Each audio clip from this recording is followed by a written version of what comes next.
to the flag of the United States of America and to the republic for which it stands, one nation, under God, indivisible, with liberty and justice for all. Roll call, please, Sue. Commissioner Wilkinson. Here. Commissioner Desjardins. Here. Commissioner Burge. Here. Commissioner Prunick. Here. Mayor Barry. Here. Item B, public comments, 1 minute limit. Okay, moving on to item C. Approval of the interview questions. Anybody have any concerns with them? Just to make sure that we're all asking the right questions at the right time, is that gonna be handled at this part of it, or is it gonna be just kind of implied later on? Say it again. When we ask the questions, or, We're just gonna go down the line. okay, Yep, I'll start with Jordan. I was gonna go through that, yep. And then we'll just round robin it. okay. That work for you? Anybody else? Okay, as for approval of the interview questions, I so move. I'll support. moved by Commissioner Justardens, supported by Commissioner Prunick to approve the interview questions. All those in favor? Aye. Any opposed? Motion is carried. All right, commence the interview for Mr. Joseph Darter. Do I need a motion to commence the interview? No. Okay. All right. Well, welcome. I'm Chris Berry, Mayor. Got a very dynamic city commission, and thank you very much for your interest in applying for the position of city manager. I myself have only been up here about 8 years, so I love it, and got some veterans and some transplants all on the commission as well. The way the format will run, we're going to have a series of questions. Like I was saying, we'll do it round robin, and the interview will go about 60 minutes, and then when we're finished with our questions, of course, there'll be time for you to ask us questions. Okay. So, that being said, I guess let's get started. Jordan? Sweet. I said, Joe, thanks for coming. We appreciate your drive up. So tell us why you wanted to be a city manager in Munising, and point out what particular skills and experiences you possess that would make you a good fit for us. Yeah. So I've always had the career goal of becoming a city manager, and that's been my desire since I've been in municipal government, which is now almost 13 years. I feel that I have the ability, and even though I've never actually been an official city manager, I do manage a very small community, about 300 homes, a marina, a rental place that we have. There's a couple of restaurants, so it is a small community that I do manage, that I'm responsible for all the municipal services for, in addition to another large aspect of my job, which is to manage the water supply for the town of Bloomington, which is about 80,000 people. But I think I have the right temperament, the ability to meet people and interact with them and draw stakeholders together. My career with the city of Bloomington has been defined by bringing people together to not only to solve problems, but to make our water, which is our primary concern and the primary aspect of my job, is to make that water as safe as possible. So I've been successful with reaching out to other governmental organizations like McLean County, that's the county that we're part of. The McLean County Soil and Water Conservation District, which is our primary watershed partner. Illinois State University. I reached out to them and started a program to allow graduate students to do scientific research in our watershed that we then incorporate into it. So I think my biggest attribute would be being able to bring people together, to listen, and to know enough that I don't know enough. So I'm always curious and asking questions. And I think to be a city manager, you have to be able to do that. And I do think I excel in those qualities. If offered the position of city manager, how will you go about getting to know the community and staying connected with the stakeholders and residents and promote a sense of community? So for the community that I manage, I'm responsible for just about every aspect of their experience up in our little community. So I'm part of, they have a homeowners association that I'm on the board of directors for. I'm constantly out meeting people, working with them on their problems, whether it's, their streets, their septic systems. We don't have a sewer system, we're 14 miles away from Bloomington, so, the sewer is about $28 million that we can't afford. So I'm constantly meeting with people, go to all the events, I feel it's vital to be a strong presence in that community. And I've been there for 13 years, and I one thing that I pride myself on is their problems become my problems, and I think I do a very good job of representing the city's interest and representing what their interests are and finding a common solution, something that benefits both parties. And I'm able to do that because I have earned all their trust. Before I started, it was quite the opposite between the city of Bloomington and the residents up there. So the city owns all the property around both of our lakes, and we've leased property out, and that's how the city got involved. And it's a very wealthy community. We kind of jokingly call it State Farm North because all the State Farm executives live around the lake. And so there's some resentment there. And so there was a lot of resentment before I started. And I was tasked with bringing everybody together. And I'm very, very proud of that. And that just culminated in one of our residents donating a large sum of money to help build a park. That would not have happened in the relationship before. So I think that's what I bring to the table, being able to become a stakeholder in the community and value other stakeholders. Great, thank you. Okay, the City of Munising is a small community with a unique personality and solid traditions.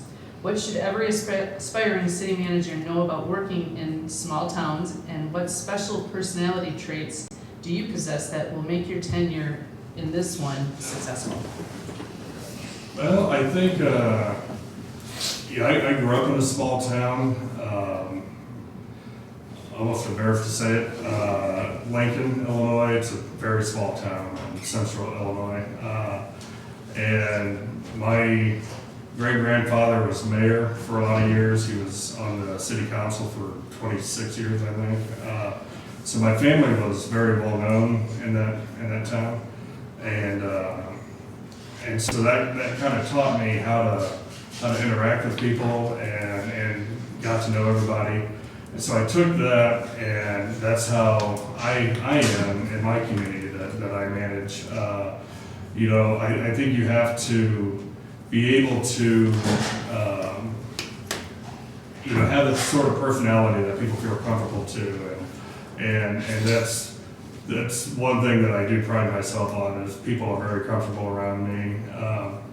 People are very comfortable coming to me to tell me uncomfortable things, that what may be going on in the community that I need to be involved with. So I think that's key, being able to be counted on, somebody that's trustworthy, and that's something that I've been able to prove time and time again to residents, that I manage. And that blueprint is already there for me, so it would be a seamless transition to bring that same character that I have to Munising. Joe, when we call on employees who have worked with you or for you over the years, what will they tell us about you? Tell us one phrase that they would use or your peers would use that your bosses or elected officials might not use? That's an interesting question.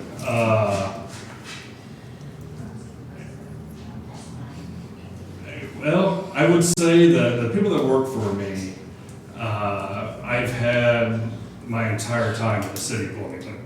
I've had one retirement, and since then, so there's been one new person that's come in that time. And I think that speaks to the fact that people enjoy working for me. That they know that, I think they would say that there isn't anything I wouldn't do to make their career even better. You know, there's been people that have worked for me that have been promoted, he's now the superintendent of purification, so he runs the water treatment plant. I take a lot of pride in that he was able to go from a union position to management, although sometimes it's better to go the other way. You know, so I think everybody that works for me would say that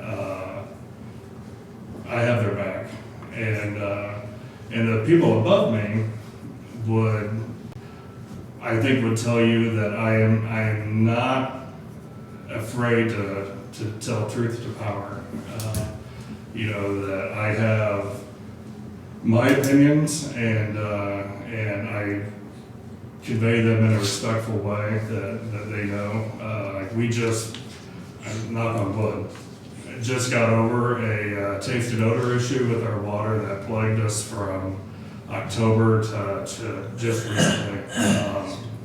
So when the lakes turn over every year, you know, the algae dies and creates two compounds and really makes the water taste like dirt. And there's not a lot we can do about that. It usually only lasts for about a week or so, but this time it lasted about 5 months. And so there was a lot of public pressure on us to find a way through this. And so I was instrumental in that, because that's, part of my job. So I dealt with our city manager, the deputy city manager, my director, and I think they would say that they were impressed with the way that not only did I handle that situation, but cooperated with them to find paths forward. Thank you. Yep. John, thanks. My thanks for coming up. Joe? I wrote John down. Oh, Joe, sorry about that. Mr. Darter. I'll answer anything. Yeah, I do too. Just don't call me late for dinner. Yeah. My question is, are you more of a leader or a manager? And tell us how that descriptor informs the kind of administrator you are. I would say I'm more of a leader than a manager. I've had bosses above me that were micromanagers, and that is something that I think is detrimental to an organization. You know, we hire people for a reason. They come with a fully functioning brain, and I have a lot of faith in the people that work for me, that they're the ones who are doing the work, they're the ones who are out there all the time. They know a lot more of the ins and outs than I do, What I do is I set the priorities of what we're going to do, and then I hold my staff accountable, to make sure that gets done. But I would view myself more as a leader than as somebody who gets down into the weeds of I don't want to say the day-to-day operations, but I definitely set that tone and then ensure that it gets done through my employees that work for me. Thank you.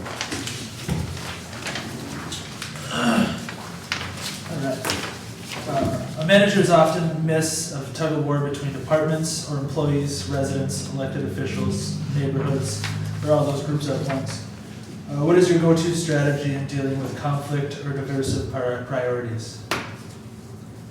Well, I think you would have to have several different strategies, depending on what the issue is, you know, if it's interdepartment, if it's within the different departments of the city, then I think you would act in accordance to what the ordinance is, you know, what the, you know, the direction that the city commissioners want to go. You know, and if it's a public thing, then I think you have to prioritize what they may want and what they're asking on how it fits in with the overall broader picture of the goals and direction that Munising wants to go in. And then, you know, if it doesn't align up, then I think you have to become an effective communicator to explain to that group or that person, you know, what the goals are of the town may be, and why that is important to the overall health of the community. And then I'm a full believer that if you give enough people, or if you give everybody all the information, then you're going to win more partners than adversaries. And that was a big, with our taste and odor issue. You know, we had a rise in, it's called microcystin. It's a cyanobacteria that can be harmful once it gets to 3 parts per trillion.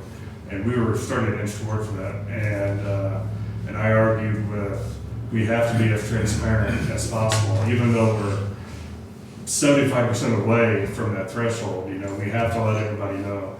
And so I think that is just the way that I operate, you know, open, clear, and I think that's how the best way to combat you know, conflict is to bring people together and have an open and honest conversation, whether it's employees or the public. You know, it's either here or there. Thank you. You've got to talk a little bit about your most recent project, but do you have another example of some of the more complicated projects you managed, and maybe get more into the nitty gritty about it, you know, how many partners, what kind of funding streams you were looking for, and how you just managed that all? Yeah, so a large part of my job is we have a 70,000 acre watershed. So, you know, we bring water in from, it's about 28 miles away from one of our lakes. So Illinois, you know, is one of the leading states for agriculture. And so a lot of our issues that we see at the water treatment plant are from the farm fields, you know, that could be 28 miles away. And so the city, we're under, it's called a consent agreement with the Illinois EPA, where we have to have a robust watershed management plan that helps tackle, you know, sediment, nutrient loss, which is like nitrates, you know, and ammonia, from coming into the lakes. So that is a constant project that I'm always working on is how do I get a group of people who are, by the most part, a little fearful of working with the government, you know, maybe a bit distrustful, you know, how do we get them to work with us? And so we worked with McLean County Soil and Water Conservation District, like I said earlier, Illinois State University, to come up with programs that will enhance a farmer's profitability, while at the same time reducing their impact on the water treatment plant. And so that is a constant struggle. And so the watershed relies almost entirely on grant money. And so we have to be successful in order to continue to win grants. And in my tenure, we won about $2.5 million in grants, which was then used to pay farmers for cover crops, you know, in between harvest and the planting season, to absorb that nitrate and to keep the sediment, from rolling off. If it's something that we could do with the waterways, if we can build a wetland or a saturated buffer, those are the things that we're constantly looking at, and it's not really a one and done project. It's been my 13 years there, almost 13 years, long project to maintain. But that's probably the trickiest part of my job is that specific stakeholder group, getting them, and we've been very successful. In fact, at the time we were awarded the National Water Quality Initiative, which at the time we were one of 5 watersheds in the United States to be awarded that.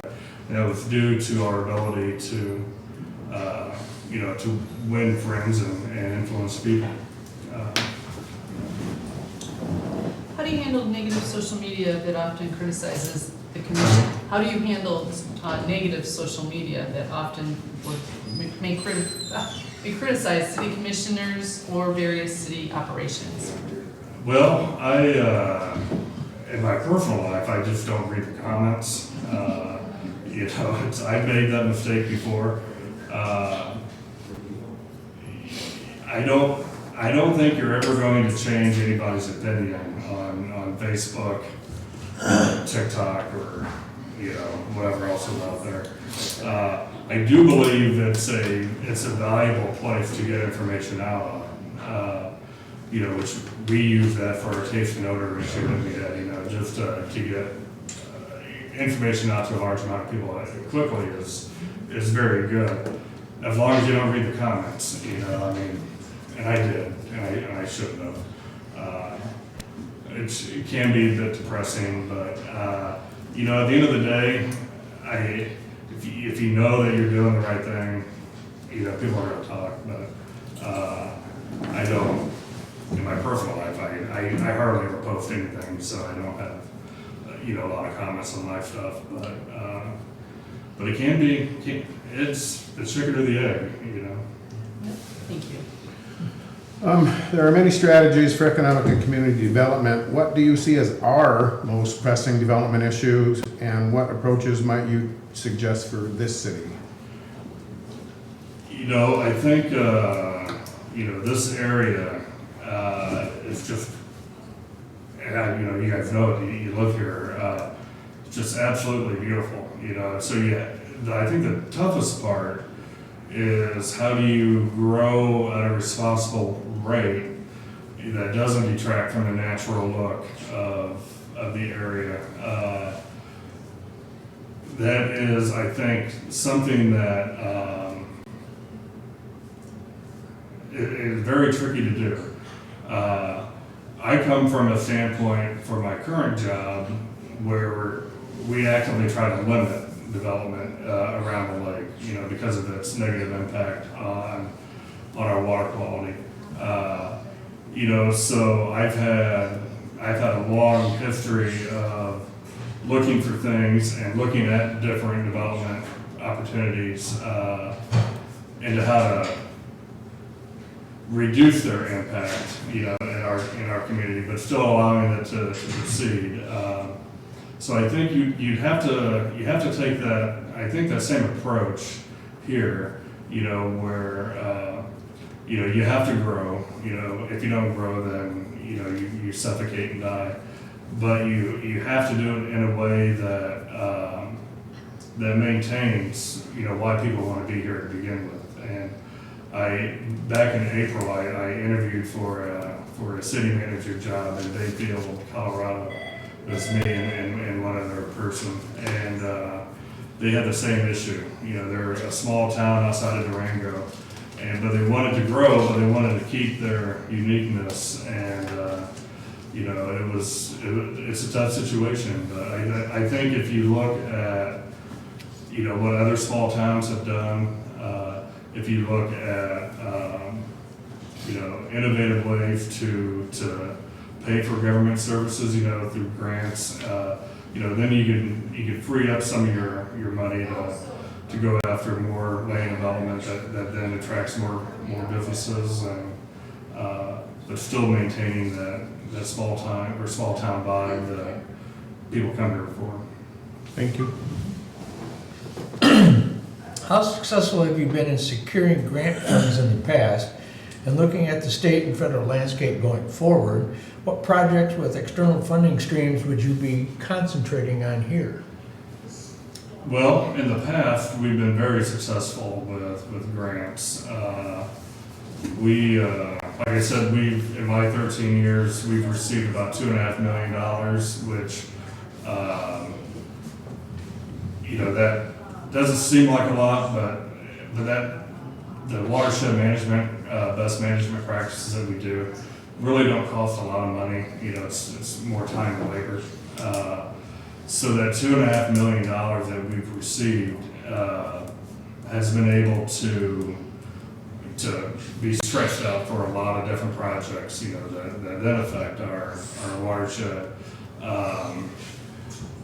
I'm fortunate enough to live in Illinois. I don't say that too often, but where the governor of Illinois has promised to make up any difference that we may lose from the federal side during this time.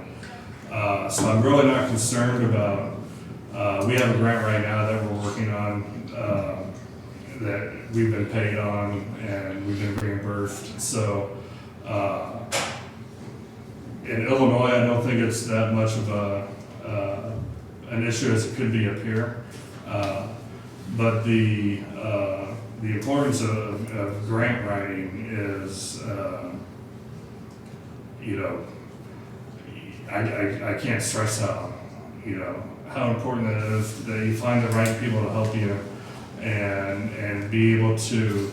I've been really lucky to the lady that works for us with the McLean County Soil and Water. She's kind of my grant aficionado. She's been doing it for a long time, and between what she does and what I bring, we've been very successful, and we've been able to. So most of our fundings come from the Illinois EPA, but because of our reputation, we've been able to secure grants through the USDA, Illinois Department of Public Health. So one kind of feeds off of each other, but you have to have somebody that writes the grants that knows your topic extremely well, and I've been very, very. And I'm lucky enough to get this job. I'll make my best pitch to Jackie to have her come up here and work up here with me. But she's been great, and but. Grants are, for small towns, they're vital. Sink or swim.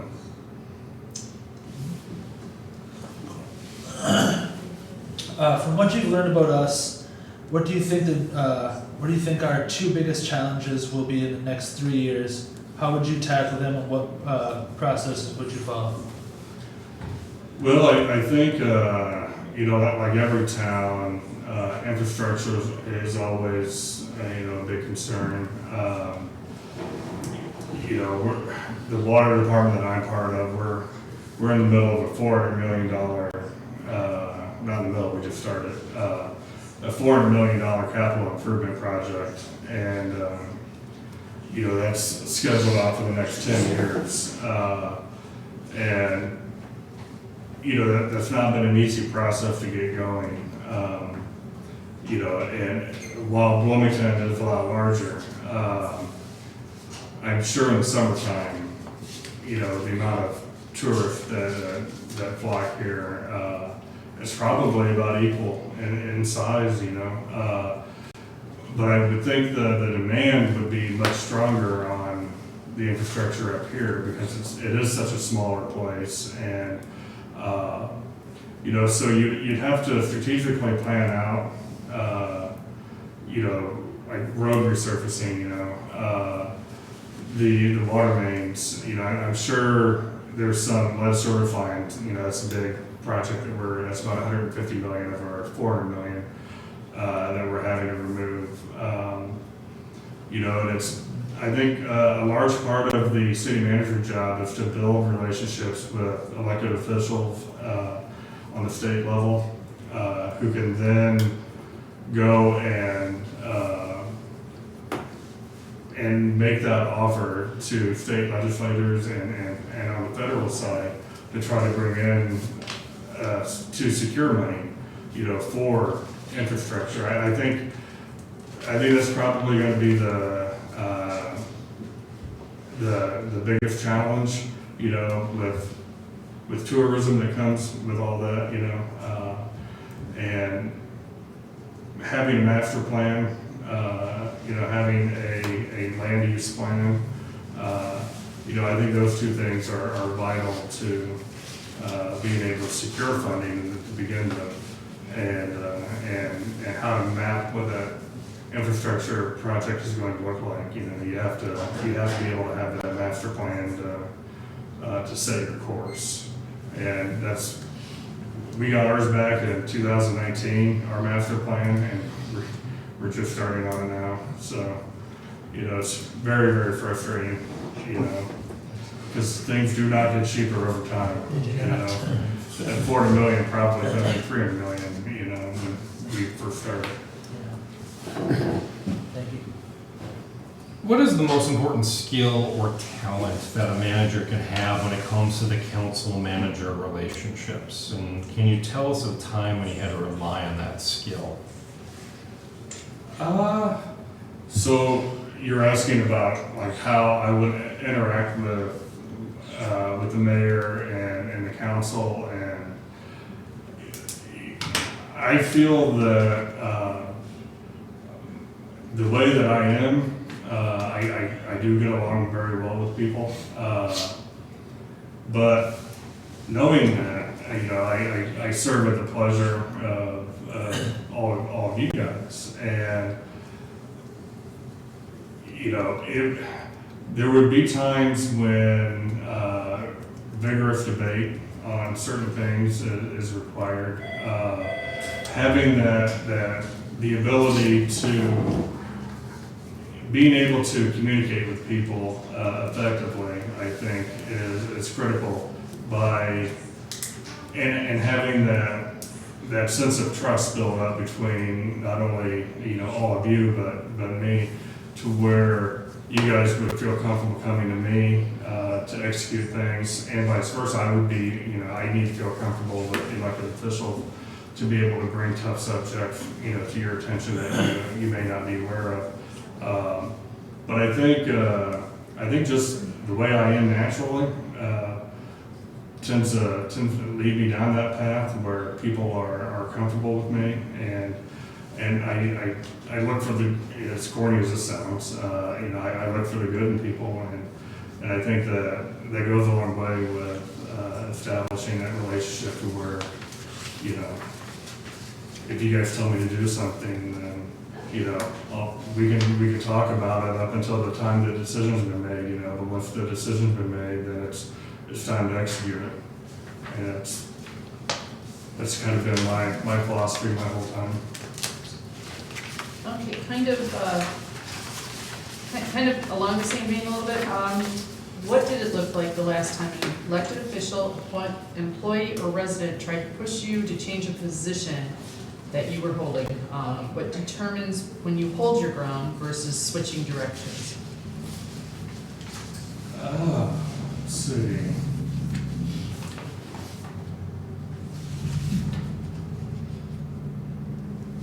It's an interesting question. It's been a while since we've had,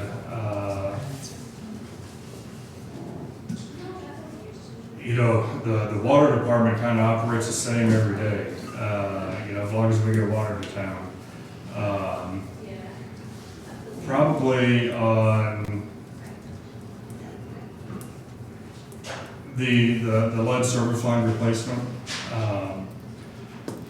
Most of the homes around in our community are newer, that we don't have to worry about that as much as, we have about 10,000 of them in town that we know we have to remove.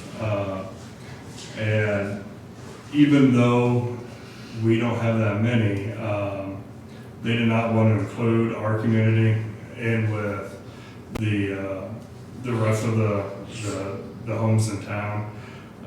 In our initial search, potholing and record review and all that.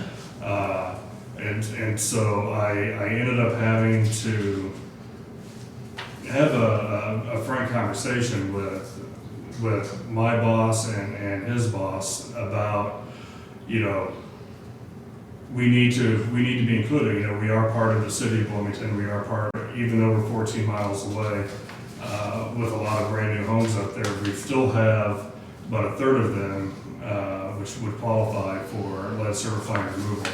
And I think a lot of that went back to that negative impact relationship that they had. We've been dealing with lead certifying since 2017, and luckily we were able to be included in that, and so I didn't have to find the money myself. That came out of our water general fund. So we were able to, I think we ended up replacing 74 lead service lines between the lake and Bloomington proper. So that was quite a win. How would you go about challenging the city process for improvement and innovation? Say that again? How would you go about challenging the process that we use for improvement and innovation? It's a question of personal style. Yeah, so I am always looking for ways to make things more efficient. At a town the size of Bloomington with 1,000 employees, and we have a lot of red tape. That's always bothered me. So in my area, and all the things that that my fingers touch, I work really hard on eliminating any sort of red tape or anything that may be inefficient. Whether or not that's through the building, where people build a home, I know how to make that more efficient. Inherently, there's two different organizations that have to approve a home up there, the McLean County and the city of Bloomington, since, so I streamlined that whole process. We have 5 different revenue streams up there, so I've streamlined all of that. So coming to a new city, taking a step back and looking to see how you guys handle that, I think would be my first instinct, and then jumping in and looking at how I can use my experience in the past to streamline things, and getting people to work together on, what's the best, how do you best move forward with a system that may be kind of old, and plus I think you have to get their buy-in, that shows that the system does need to be replaced or at least tweaked, and I think once you get that buy-in, then they take ownership of it and help move it across the goal line. But I think that's something that you have to do every day in and day out, is look for different ways of how you can improve your internal operating system. Thank you.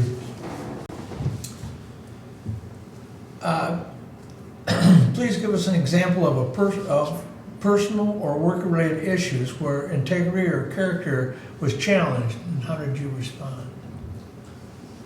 There was a resident that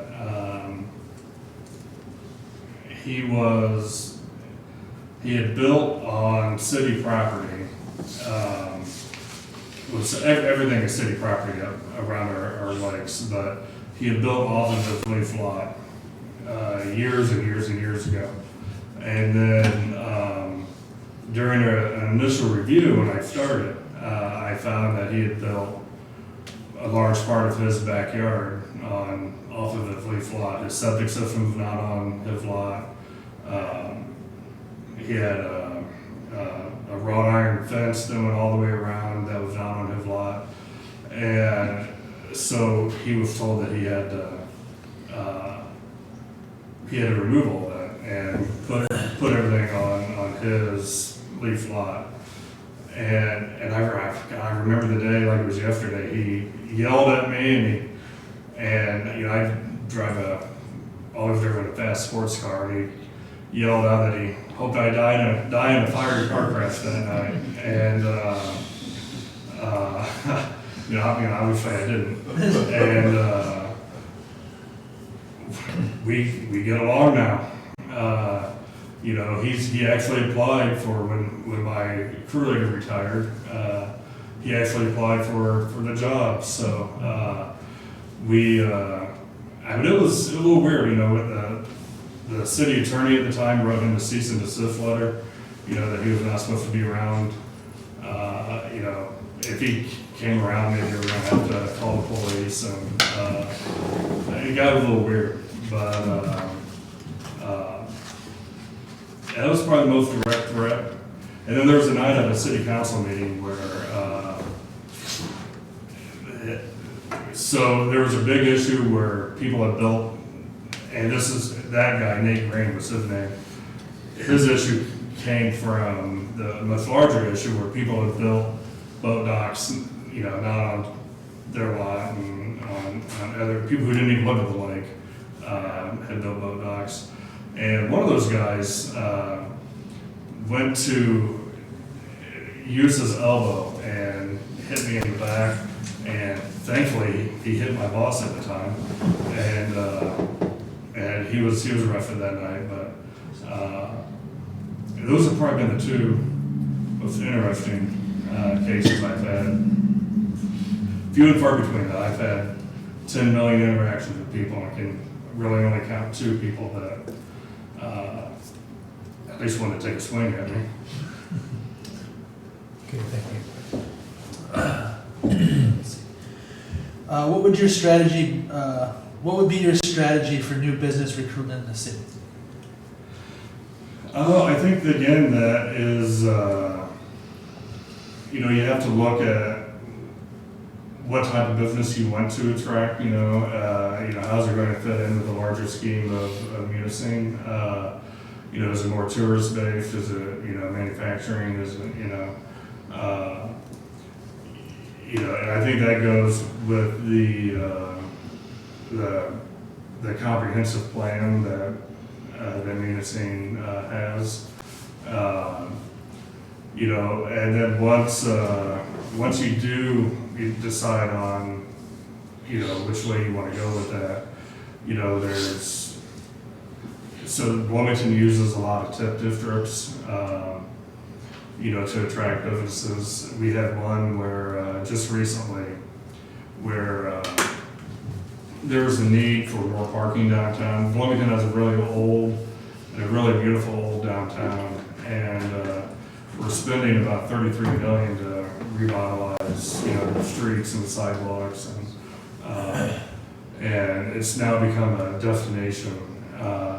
And so to attract people down there, the city bought 2 buildings, and 2 really, really old buildings that they hadn't been occupied in 17 years.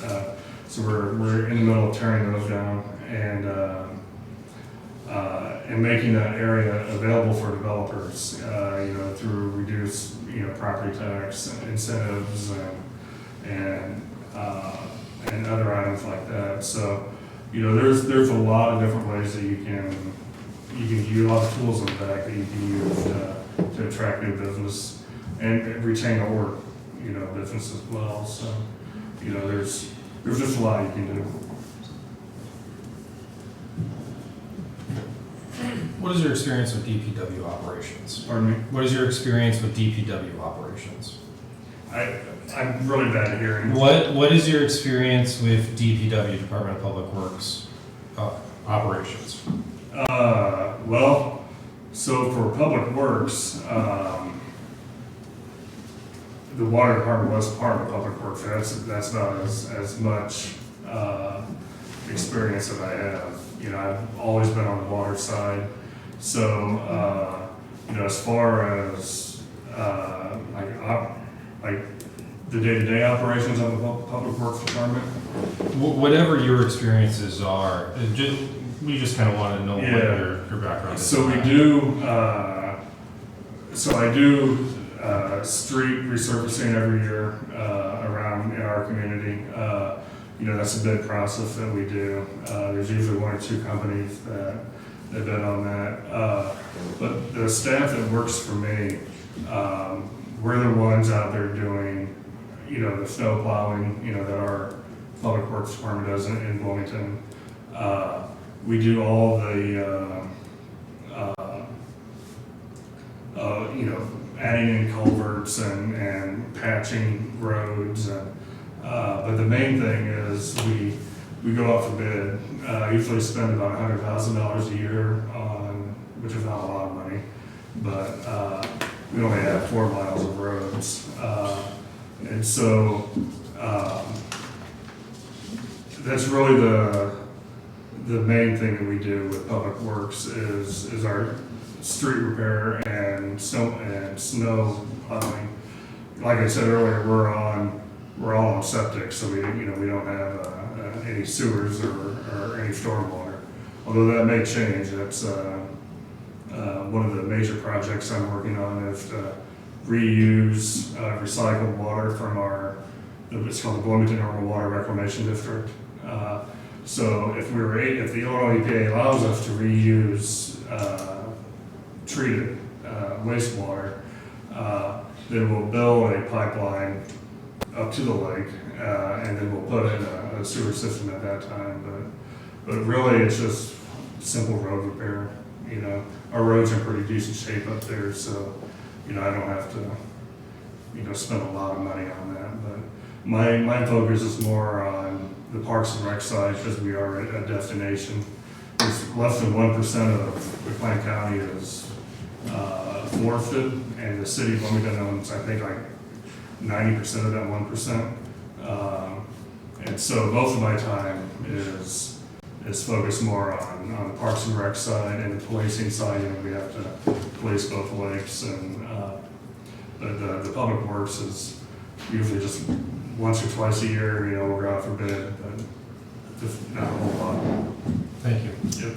Do you have zoning administrator experience? Pardon me? Do you have zoning administration or zoning administrator experience? Yes.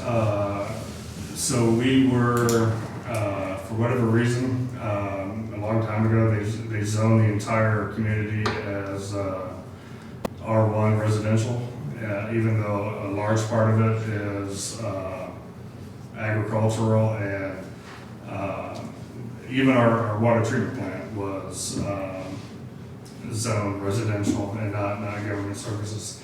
So I've gone through the process numerous times to have things rezoned. I work very closely with McLean County Building and Zoning on zoning issues. Just recently, there was a resident who is building a new home that needed to be within the setback. So I worked with him and the county to approve a variance. We got a brand new septic system out of the deal, so you know, it's a win-win for us. But we, like I said, McLean County, we're in the unincorporated part of McLean County, so the city of Bloomington departments all, you know, have some interest up there along with McLean County. So I work a lot with McLean County Building and Zoning. What is your experience with unions and union negotiations? Yes, so we are the entire city, you know, I think we have 13 different unions that work for within the city of Bloomington. The water department is Lodge 1000 out of whatever reason, the aeronautic and space engineers union, I think it's something like that. So I've had 13 years of managerial experience with union members. I've been on the union negotiating team when their contract is up every 3 years. And It's kind of a simple process for us on the water department side because of, we have a no strike clause, you know, so kind of, I don't want to say it takes the legs out from underneath the union, but because we have to have 24-hour operations, which mean, you know, mandated by state law and federal law, it's not as drawn out as some of the other departments are when it comes to their union negotiations, but yeah, I've been a part of that my entire 13 years. I think this coming February is when we'll start negotiations again, and the next 3-year contract will be in effect May 1st of next year, hopefully. Thank you. That actually concludes our questions of you. Do you have any questions for us, and do you Yeah. have a closing statement or whatnot? You know, as a commissioner, or the mayor, you know, even the city clerk, what keeps you guys up at night when you're thinking about, you know, what's your number one concern that you think needs to be addressed right now? Housing.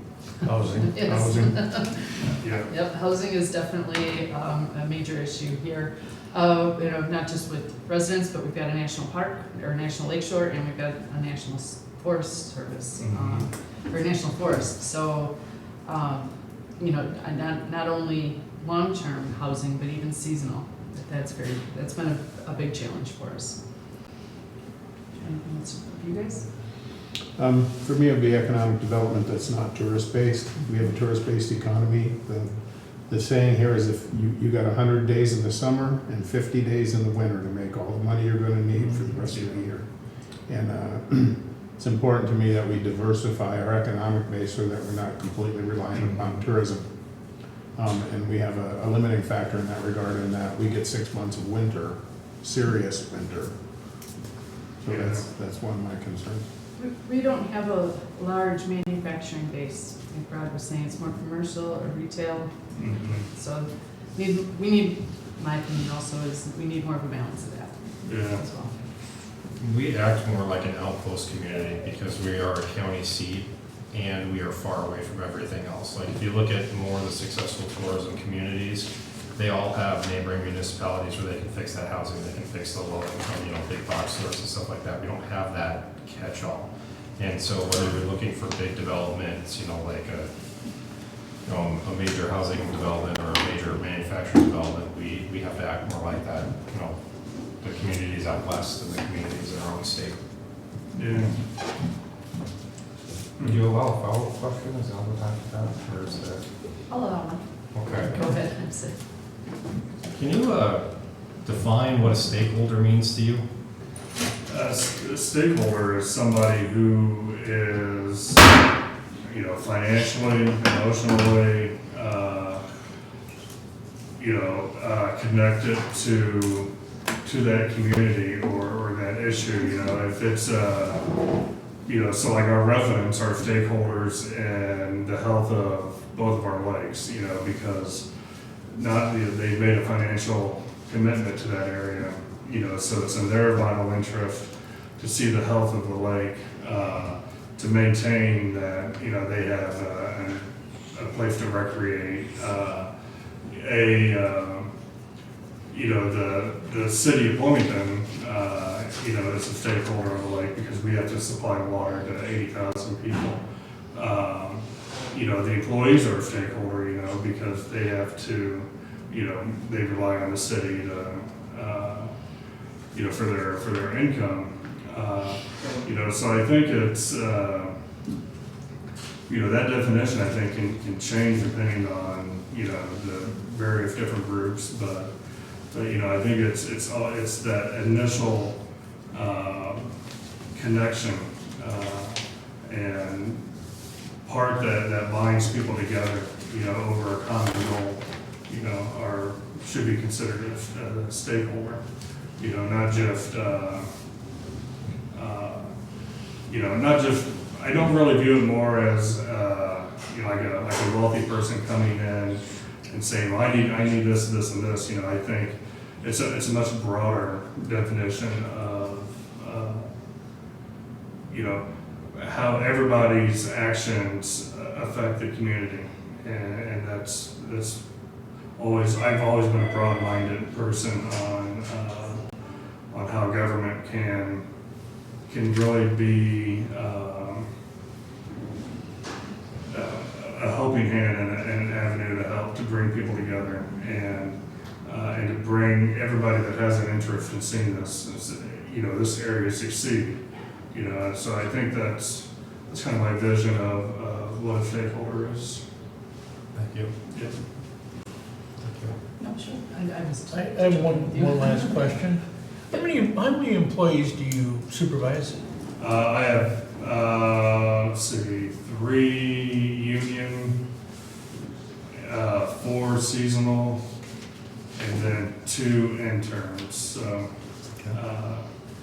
what's that? About 9. Do you have anything in closing you'd like to?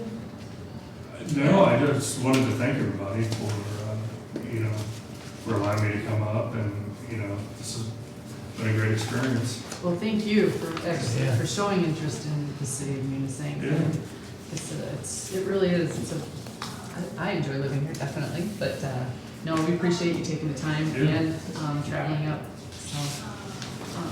Otherwise, I can walk you out, or All right. anything else, so thank you very, very much. Well, thank you guys. Thank you, Joe. Thank you. Thanks, Joe. Sorry I called you John. Hey, it don't matter. It's the foot. Yeah, it's the foot.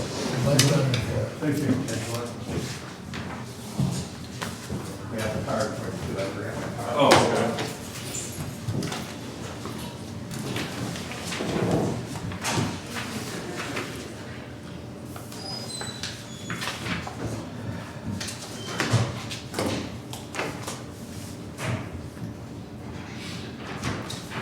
Yeah, I wasn't sure if you guys had worked out that order of you know, or when I wasn't here or not, so.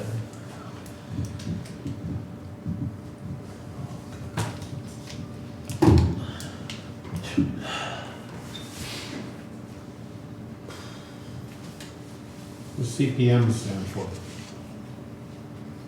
Initials after a name. Certified, Manager? certified something.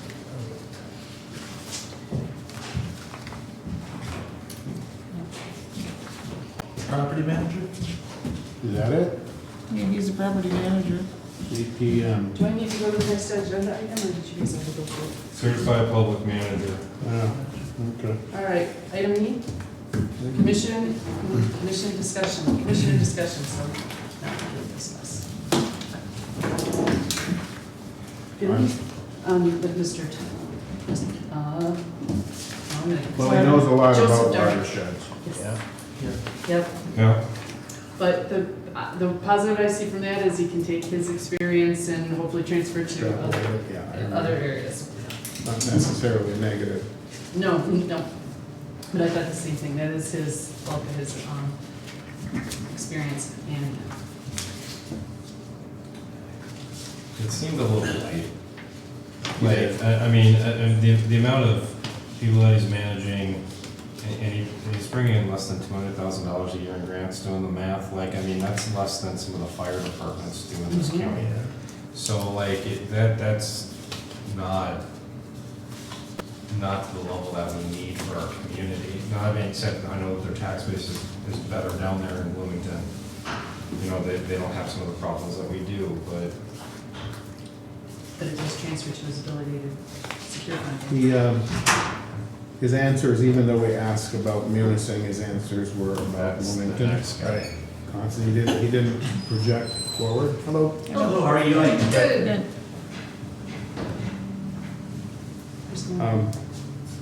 I guess we can continue this conversation afterwards. Yeah. I can wait outside if you'd like for a few more minutes. Actually, if you wouldn't mind, we Would could you use mind- 5 minutes. Yeah, I'm sorry, we Thanks, were Kyle. just in a discussion real quick. No, you're fine. In addition, he did not do his homework on Munising. He didn't No. take the time to learn anything about this community. Infrastructure is not our most critical need. Yeah, that was my big concern, that, you know.